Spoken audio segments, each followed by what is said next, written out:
NEET প্রশ্নপত্র ফাঁসকে কেন্দ্র করে চলা আন্দোলনের পরিপ্রেক্ষিতে প্রধানমন্ত্রী নরেন্দ্র মোদীর সাম্প্রতিক টুইটের পর আন্দোলনরত শিক্ষার্থীদের বাড়ি ফিরে যাওয়ার আহ্বান জানিয়েছেন অভিনেতা সলমান খান।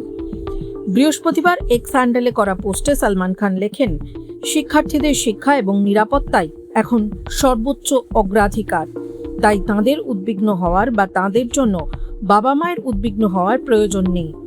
মাননীয় প্রধানমন্ত্রী টুইট করেছেন এবং আমি নিশ্চিত প্রশ্নপত্র ফাঁসের জন্য দায়ীদের বিরুদ্ধে তিনি কঠোর ব্যবস্থা নেবেন। তাই শিক্ষার্থীদের বলছি, তোমরা নিজেদের বাবা মায়ের কাছে এবং বাড়িতে ফিরে যাও। এর আগে নিট ইউজি প্রশ্নপত্র ফাঁসের অভিযোগকে কেন্দ্র করে দিল্লির যন্তর মন্তরে চলা শিক্ষার্থীদের আন্দোলন নিয়ে মুখ খুলেছিলেন বলিউড অভিনেতা সলমান খান। সোশ্যাল মিডিয়ায় দেওয়া এক বার্তায় তিনি বলেছিলেন, প্রশ্নপত্র ফাঁস অত্যন্ত গুরুতর একটি বিষয়। দেশের ছাত্রছাত্রীরা উন্নত শিক্ষা ব্যবস্থার দাবিতে যেভাবে একজোট হয়েছেন তা প্রশংসার যোগ্য।